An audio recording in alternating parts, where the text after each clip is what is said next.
Hi guys and welcome to Primetime Mitch, and today I have another special guest on the show. It is always a welcome thing on this channel, and today I am joined by extreme horror author Sarah DeRosa. Sarah, how are you today? I'm great. How are you? Absolutely glorious. I'm in prime condition today to do this. Wonderful. I just basically, I know this is a movie channel, a movie review channel, but I remember back when I first saw your content, it was on TikTok. It's kind of the two reasons why I've wanted to talk to you today. One of them is that I'm getting back into reading again soon because I've had so many distractions and other things going on. So I'm looking forward to doing that, and I thought this would inspire me. But also because I am fascinated by the difference between book lovers and movie lovers and things like that, and especially because you do horror, and Yes. there's a sizable horror chunk on this channel, so you are part of that now. Basically, keep it simple to start off with. I'll ask you a very simple question. Okay. What was the first book you read, and was that your inspiration to carry on doing what you do now? So my first book in the extreme horror genre, you're asking? Either or is So good, but yes. okay, that was Aaron Beauregard's The Slob, Okay. and I was just mind blown because I didn't think that books could be that bad. Like not bad as like suck, but like bad in like a gruesome, grotesque, depraved way. I didn't think that that was okay to do. So when I read that book, it opened a whole new world up to me. And for a long time, I had always been searching for, something that just hit deeper than just the surface level horror stuff because I'm one for extreme gore, all the taboo subjects in splatterpunk. I love all that kind of stuff. So once I read The Slob, it was on. I guess that's kind of like from if I'm going to try and look at it from my perspective, it's almost like a horror fan seeing a video nasty for the first time and going, "Oh my god, I didn't think they could do that kind of thing or show that kind Yeah. of thing." So you have the same with reading. Yeah, it really clicked all of a sudden and just connected with me that I was like, "Oh my gosh, I think I found where I was meant to be," because it just hit such a different level for me with, being so boundaryless. I mean, you just really dive deep and you get that detailed experience as a reader when you're reading extreme horror. You get to read about all the blood and guts and all that. It's not just like it just happened, and that was it. Like you get the detail. And I love that. I think there's a certain art as well to describing it as opposed to just showing it. Yes, yes, Yeah. It absolutely. was actually a question which you've sort of half answered there, actually. It was basically, I said, like, when it comes to horror reading, I was curious as to what made you sort of prefer the step up to the extreme horror. What was it that separated that from just horror in general? It's definitely how gritty it can get. I feel like I have the experience as a reader with horror that it's a lot of raw emotion that I think goes beyond the surface level of what horror does as a genre. It's a lot more detailed, described. I feel a lot more connected to the characters in extreme horror, especially the ones like the greats, Wrath James White, Edward Lee, Aaron Beauregard. They're really good at connecting the reader with the character and like making it better. See, I love this because this is an opportunity for me to learn names and to get recommendations given to me that I wouldn't know about as well. So this is also sort of a bit of a personal. It's an experience for me. I don't often get this because every time I talk about horror, I know about what's being talked about and it doesn't need any research. This gives me a whole project. Because this is a movie channel, I'm going to try and inject a little bit of that in as well. Yeah, for Um, sure. I'm guessing with, and these questions are in no particular order, but I'm guessing that with what you read and what you write and what you are inspired by, that sort of bleeds into what movies you enjoy as well. Oh yeah, absolutely. I'm a huge horror fan. I believe I started out watching Halloween. Yes. for the first time when I was a very little kid. And also Nightmare on Elm Street, way too young. Hills Have Eyes, way too young. But yeah, I've loved horror ever since I was a kid. You know, I had like the whole Goosebumps collection. Brilliant. Saw came out when I was a kid, so I was totally into Saw. That was one of the first franchises that I just fell in love with. So, yeah. I love how you mentioned Goosebumps, because as a kid, Goosebumps, I had the Point horror books as well and things like that. I had shelf upon shelf upon shelf, and every time we went on holiday, there'd be like a special bag for all my books, and that's what I would sit in the sun and read. What do you think when you look back at the Goosebumps books now? I need to reread them. I really want to do that. I saw someone doing that on TikTok. They're going back through the entire Goosebumps collection as an adult and reviewing them. And I think that that is so cool. I really want to do that once I have some more time. But I think they're so cool to be, you know, something that starts kids off with an interest in the genre, because it's not, you know, it's like such extreme subject matter that it's nice that R.L. Stine was able to write horror books specifically for kids and get them interested. Well, I wondered actually, as a writer, how difficult is that to make horror that is suitable to a certain level and then it becomes too much for an age group? Yeah. So I would say it's very difficult because I am actually trying to write to submit to an anthology that's due at the end of September. And it's not even that it's for a particular age group, but they want more of like a quiet horror type thing instead of all the extreme stuff that I usually write. So I'm even struggling with that. So I could not imagine writing horror for children. That takes a lot of skill. I'm guessing, I mean, this is completely amateur, well, not even amateur, but I'm guessing you've got to like come up with an idea that you would use for adults and just sort of dilute it and dilute it until it gets to the point where it's okay. Does that make sense? Yeah, it would be so difficult. Like, I'm hoping that one day I can come out with something like that. My stepkids are really big into it too. And they keep asking me, because they know I'm a writer, if, you know, we can write a book together. And, you know, I haven't really explained the deep, dark subject matter that I write, obviously. So they're like, when can we write a book? So I'm thinking that maybe in the future I might do like some kind of YA project with them. Oh, well, I really hope you actually get to do that, because that would be like another box ticked, wouldn't it? I would imagine. Yeah, for sure. What I'll do now, because I know what you've done, but I'd rather you said it because it's you. Yeah. Tell us a little bit about the books that you have written.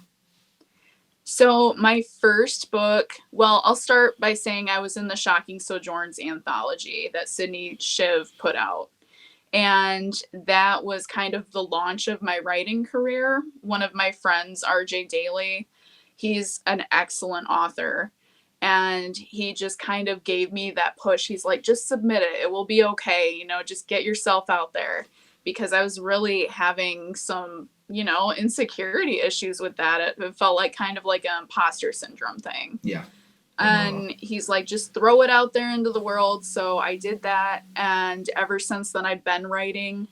And then my first solo debut was a short story collection, which I have right here. Yeah. And it's called The Kink Chronicles Foodies. And basically, it's extreme horror, but it's more of like an erotic spin on it.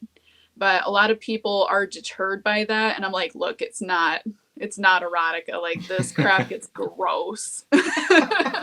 Like, I mean, it might be for some. It is.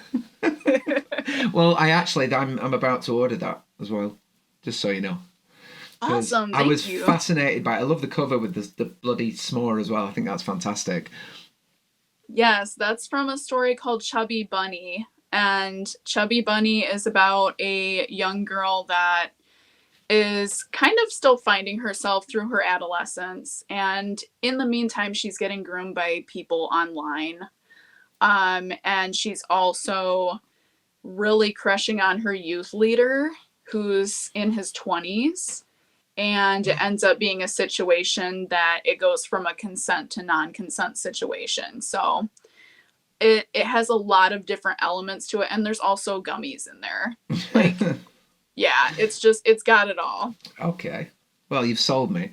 But I think I read, I think I'd watched one of your TikTok videos when you were promoting that book, and you mentioned about the story in the book having some of aspects of your life in there. How much of you is in each piece of your work? So I really try to put Easter eggs of myself everywhere throughout my books in one way or another.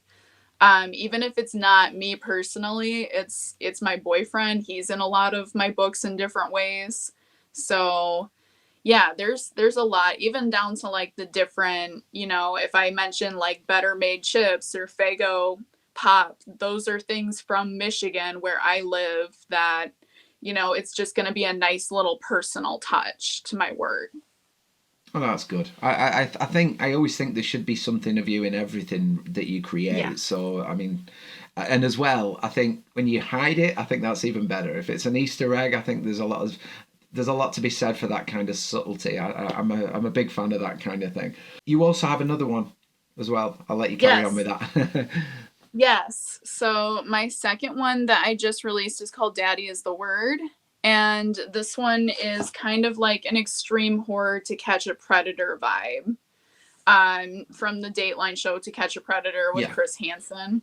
That it was so much fun to write it, and it's a very transgressive book. There's a lot in there that is not going to be agreeable to a lot of people, but I tried to take something that I felt has kind of been tired out in the genre and turned it into a trope with a twist. So it's based more on vengeance than it is on the predator's perspective. So it's based more on the girl that's the victim from all these different predators online getting her revenge finally. I think that in that way, if you're showing it from her perspective as opposed to the other one, that's the two sides of horror. I imagine exactly. It's the two experiences are horrific in their own different ways. Right. Yep. And that's really what I tried to do, because I know that this is a subject matter that deters a lot of people.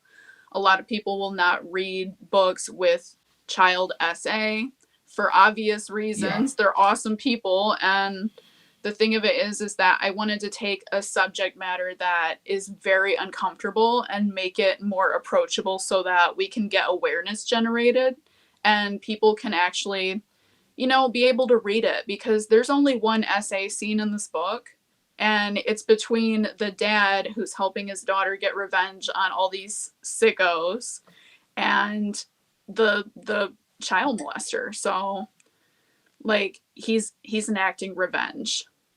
I suppose in a way, because I know you always introduce yourself as is it with very little triggers? Yes. Yeah. Oh, I'm just thinking maybe that's almost a blessing in a way not to have triggers, because it opens you up to being able to create and do things.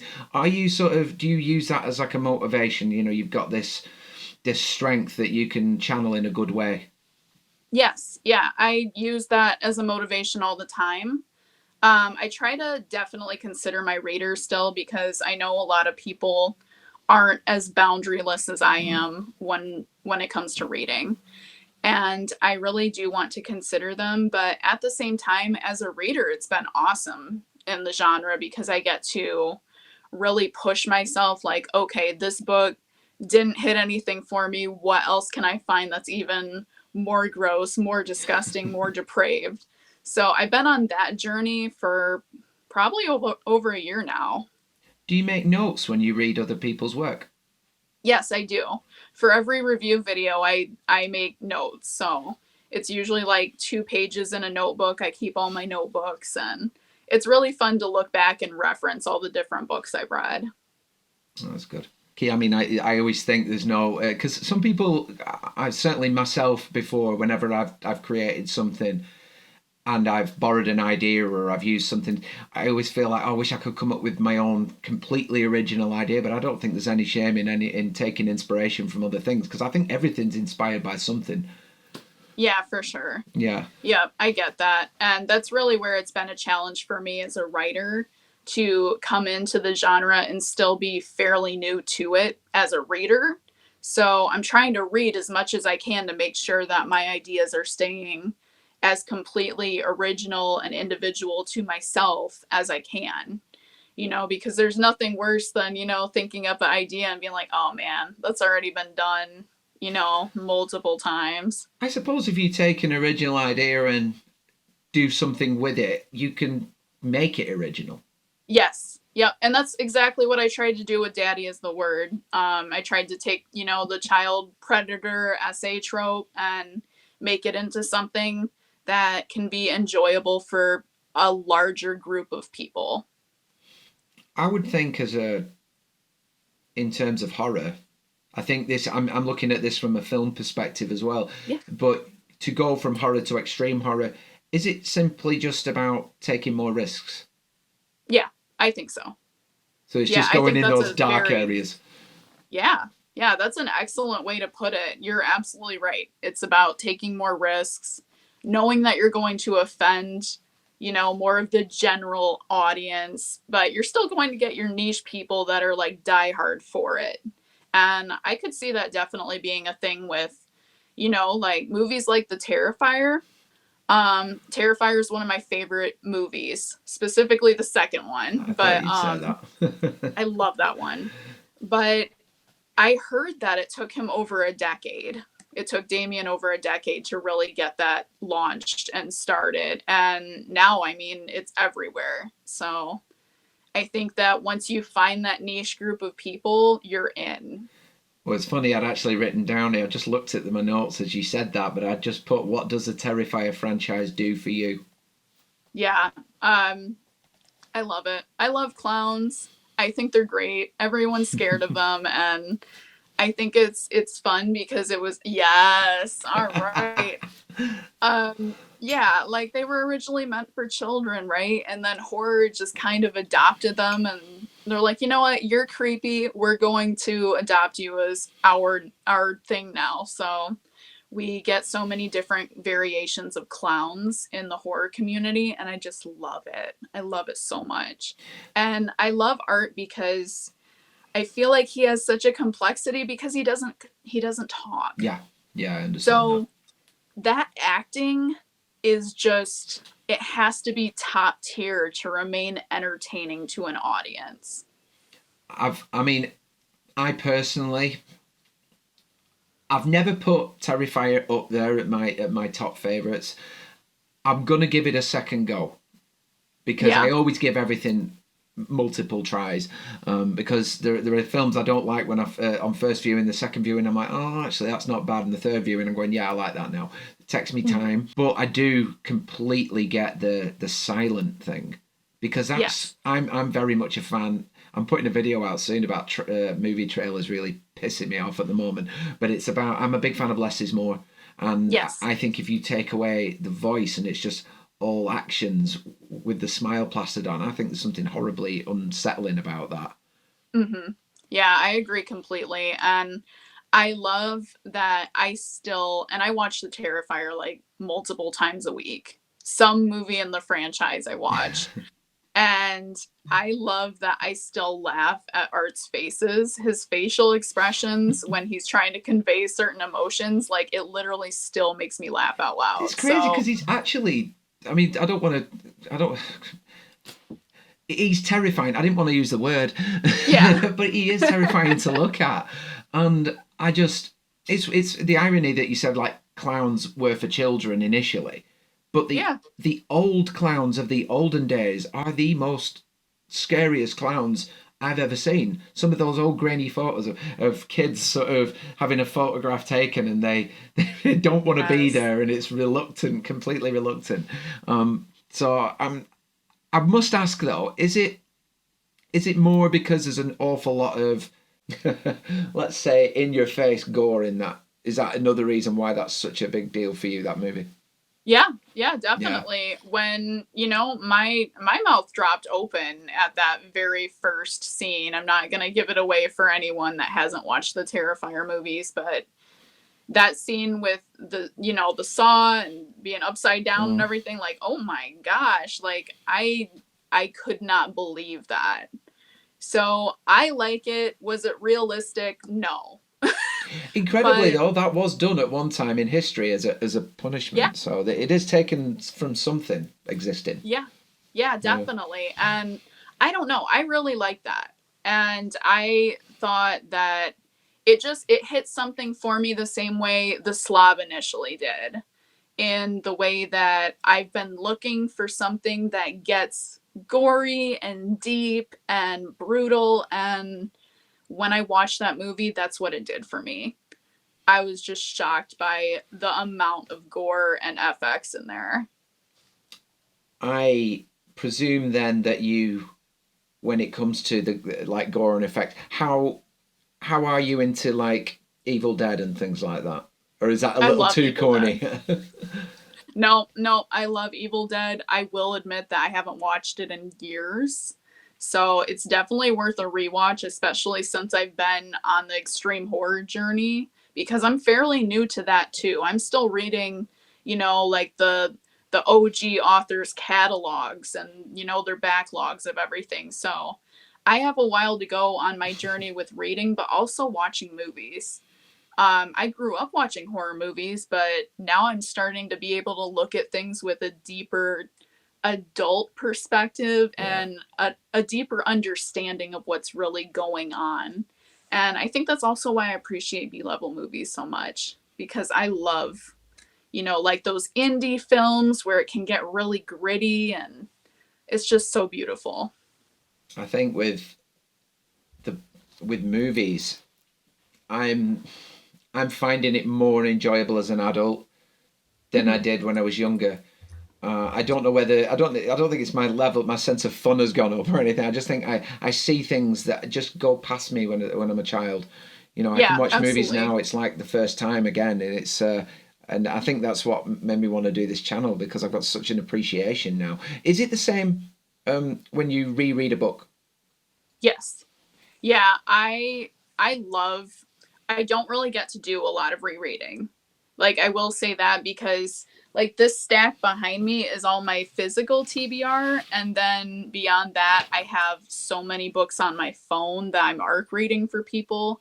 So it's very rare for me to reread, but I will say that there are multiple books in my collection that I enjoy rereading, and they're kind of like comfort books, kind of just like we have comfort movies, right? I Yeah. have comfort books too. So it's definitely a thing that I do, just not very often. Have you? I've noticed now that you have started reviewing movies on. I've seen on TikTok, which we will go into the links and everything at the end. I will let you run free with that because you are part of the Cinema Society. That you told me about that, and then I went and looked at it, and I like your style of reviewing is very good. Oh, thank you. Yeah, it's you get to the point and you are snappy with it, and I love things like that. I just want to know, have you enjoyed reviewing movies? I'm imagining you have, but how does it compare to actually reviewing books? So movies feel like a day off for me, because I get to kind of just watch it and really have fun with my reviews. With books, I'm a lot more precise because obviously, you're reading the words and you're making it a movie in your head. Yeah, So, really making sure you capture the author's themes that they're going for, the deep character development, all of that. And it definitely is done in movies, but I'm a leisure movie watcher, whereas with the books, that's part of my profession. That's how I present myself professionally. So I do put a decent amount of care into the book reviews, just to make sure that I'm really representing all the indie authors that I can, because I want everyone to be able to have their spotlight. That's something that I really appreciate with the extreme horror genre, is that it's very welcoming. Everyone seems to have a spot. It's not like competition getting yeah. knocked down. everyone's very welcoming, and like we can all have a spot here. And the readers are eager for new content. So as much as we publish it, readers are eating it up. And with the movies, I just have fun. I relax. I just love Cinema Society Saturday. It's given me something to look forward to and kind of break up the monotony of my week. I think you must have a bit more freedom than when you're reviewing a movie, because it is just a hobby and it's a chance to relax. I think I totally get what you mean when you say that with the book review, I'm guessing it's got to be more thorough, and you can't leave anything out because it is your profession. Yeah, absolutely. With movie reviews, I mean, it's just something that I really enjoy doing. It's fun to be able to try to find different themes and all that, good stuff, because movies are just like books that way, like especially when you get down on those nitty-gritty like indie movies. Yeah. Oh my gosh, you can really dive deep there. But for me, it's my Saturday, it's my day off. I get to just be goofy and just show a little bit more of my personality through my reviews.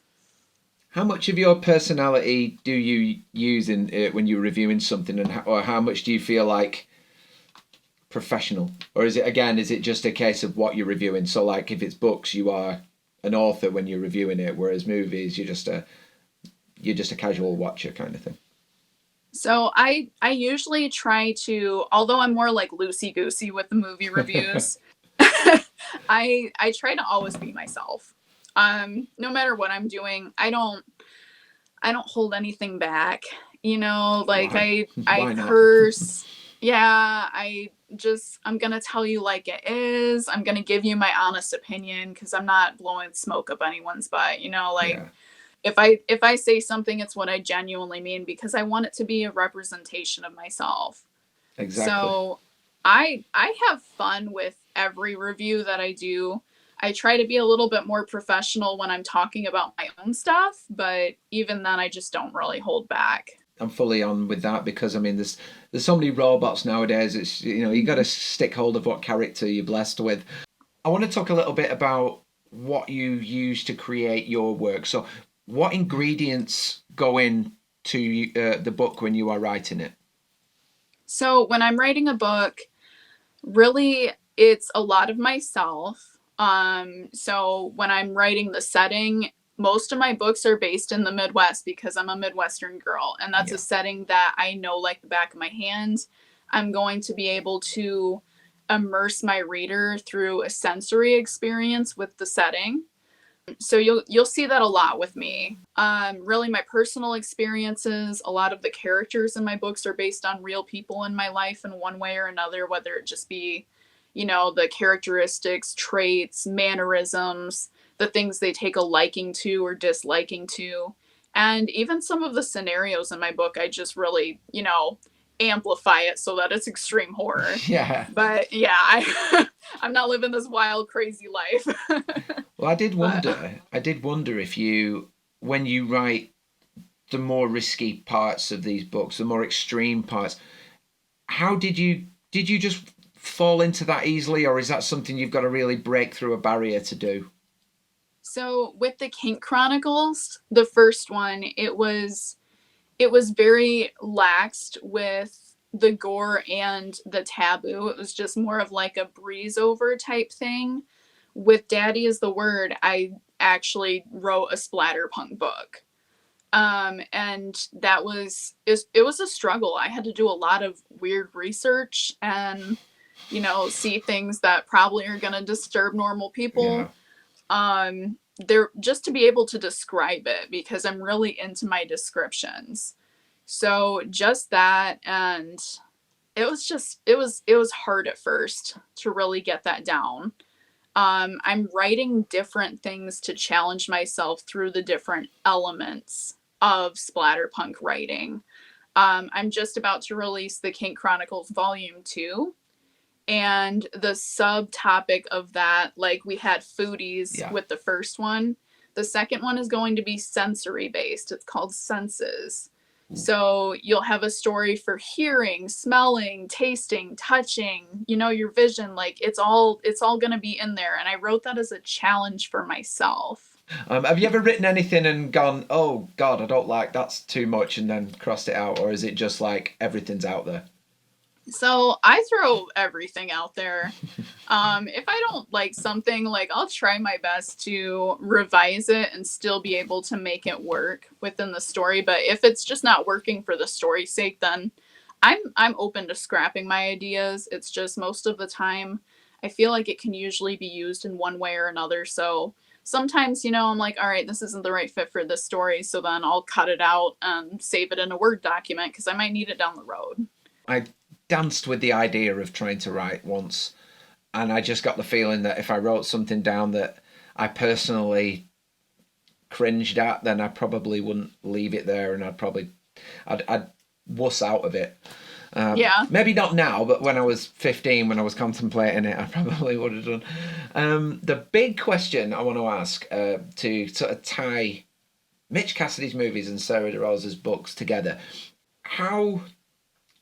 Because I know you do the writing and you were an author, and that's heavily your side. How do you think you translate that to screen to have the same effect as it does on paper? I think that it would be a lot harder than what I do. I could not imagine writing a screenplay. I met an author when I went to Books and Brews in Chicago recently at the beginning of August, and he was a screenwriter and he just released his first book. And he actually has a film on Shudder, but it was like, he said that it was like way easier to write the screen side of things. I don't believe that. Like, I think that I would really struggle with that part, especially being able to, like, when you're writing in a book, you get to really go into each word and make it have a purpose to construct an entire scene. But with a movie, you have to be able to translate, what's on the script to a visual scene. Yeah. So you have to be able to sell your viewers and your audience and captivate them and keep their interest. I think that's a lot harder when it's visual. I think I would liken it to, I used to like writing poetry, Yeah, but I me too. couldn't write a song. Yeah. And I thought there was such a huge difference between the two. I think I wrote about 15 poems, and I used to write them when I was walking home from work in my head. Yeah. But it came to a song. I wrote 5 songs, and I think maybe 2 of them are pretty good, and the other 3 are just, average. But I found that it took me weeks to write the songs, and minutes to write the poetry. Is it a similar thing? Yeah, I think so. I think that it's just like it could be a mental barrier too. Like, you have a definition of what you think is a good song in your head, and maybe that puts up that block, like, this is not. So what I try to do is I try to roll with all my ideas, like save them for later, even if I think that they're not going to work out, just so that I'm always throwing something out there, and that's going to help me advance, even if it's bad at first. My writing process is like that too. So my first drafts are so remedial. Like, they are just not good. But when I go through the second time and the third time and the fourth time, now we're getting somewhere. We're adding words, we're embellishing things, we're, focusing on the reader's senses and their experience and how the character feels and what the character's thinking. So you get a lot more with that when you keep going through it. I think that's perfectly normal, because I think with anything that you try and perfect, I mean, even this channel, I look back at a couple of the earlier videos and they're not as well produced as the one last week, and things like that. It's just, there's always a starting ground, and you want to see your own development. And Absolutely. it's just like perfecting a skill, or I guess that's what it's like anyway. But one thing I do want to ask you about is, because you're a horror writer, and an extreme horror writer at that, what I've got to ask is, what actually scares you? Because there is two sides to this question. When it comes to books, what like stands the hairs up on the arm? What makes you afraid when it comes to reading, first of all? Okay. So I think that it's my go-to. I am not a big fan of creature features, anything like mythical like that, because I can't see it. But in a real life trope like dark web, I am such a sucker for the dark web because it's terrifying. Yeah. It exists, it's real. You know, like when I grew up, I always had to hear about like, you know, stories about, oh, if you go there, they're going to have your IP address and they're going to come hunt you down. So automatically, I'm terrified of the dark web. So I read a lot of dark web books to try to see if I can keep pushing myself, you know? But yeah, I'd say that's the main one, is any real life horror, because I think that, you know, there's monsters out there and there are people that do this and think like that. So that's terrifying to me. I had a discussion. I think 2 videos ago, I did creature features actually. Oh, did you? Yeah, with Lena from Instagram, and we talked about what's more frightening, real creatures or the mythical ones. So, like, is it crocodiles, snakes, spiders, sharks, or is it Gillman and things like that? Yeah. What's more terrifying? And it always seems to be that it's the things you can relate to and the real things around you that are the most, because it can affect you. What about movies? Ooh.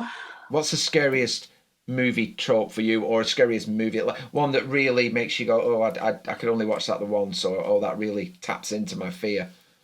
So I think this might be childhood trauma, Okay. but I am scared of The Grudge. Which one? The oh gosh, it's not the original one.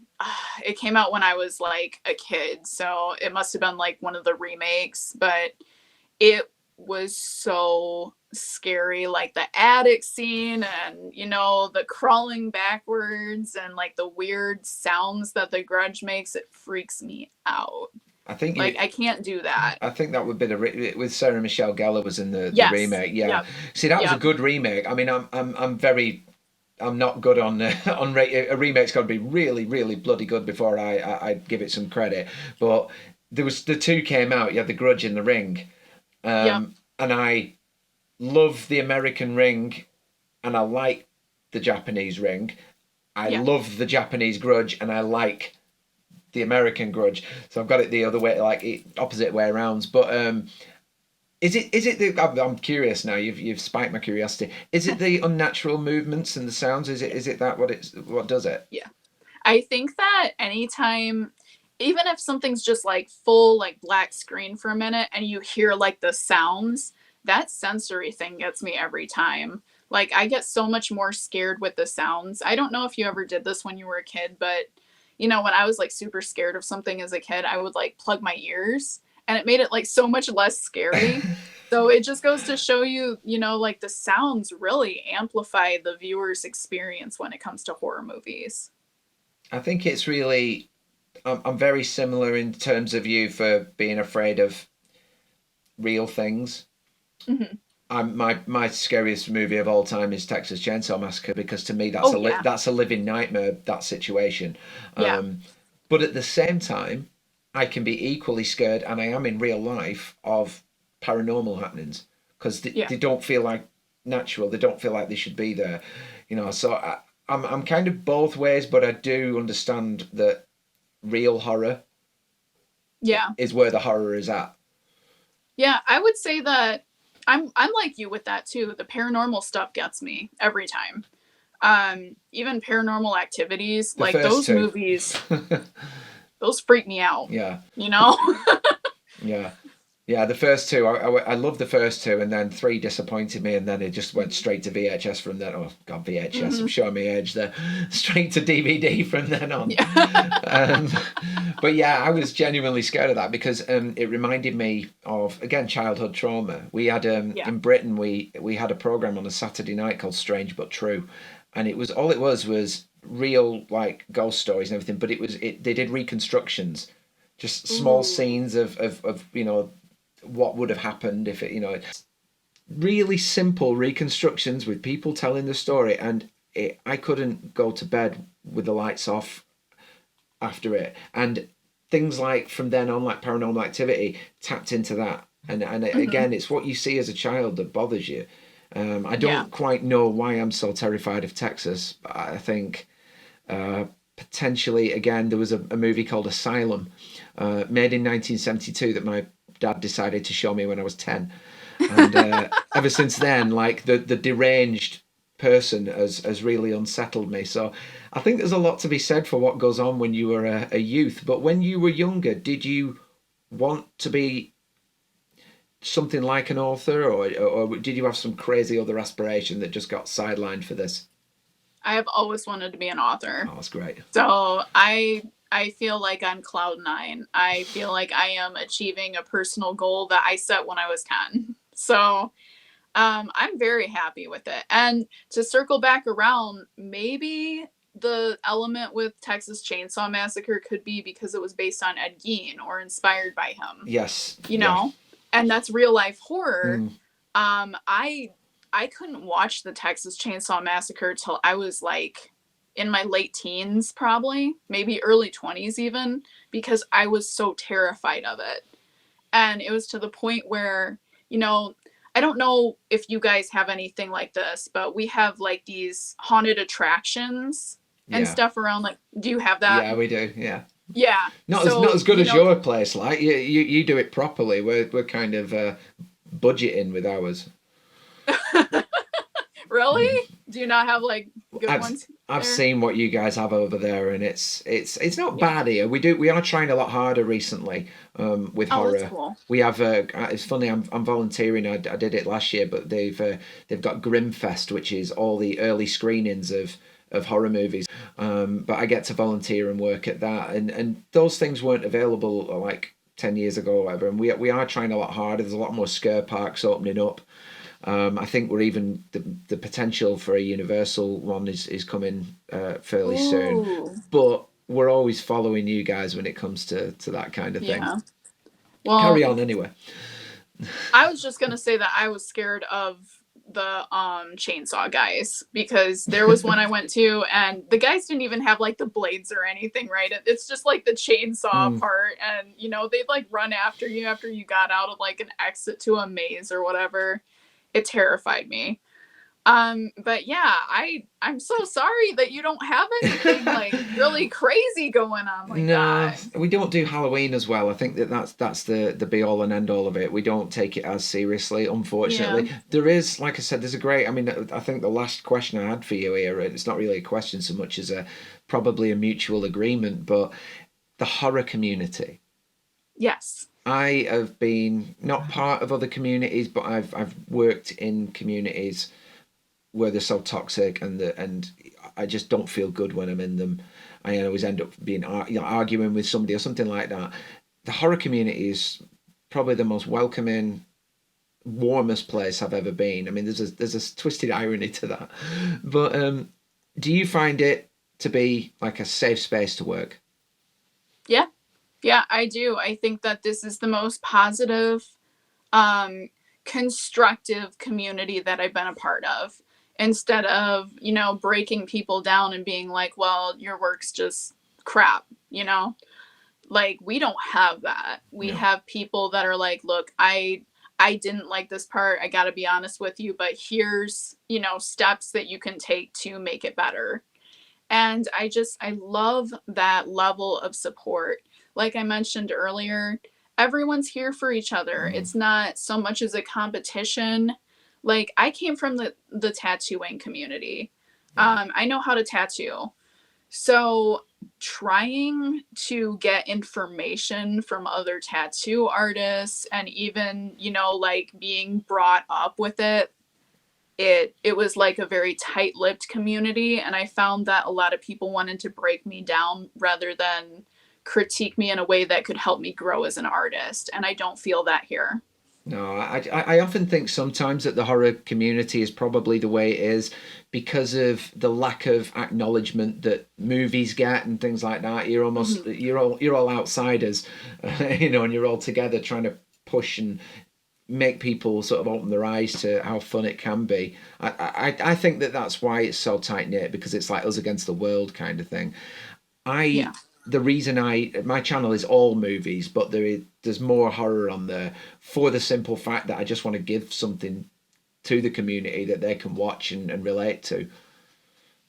Yeah, I agree with that. I mean, this community just deserves the world. And I think that a lot of the time we are the outsiders, we are the people that are judged harshly, the outcasts, the people that like the macabre. You know, a lot of people get creeped out by that. The normies get creeped out, right?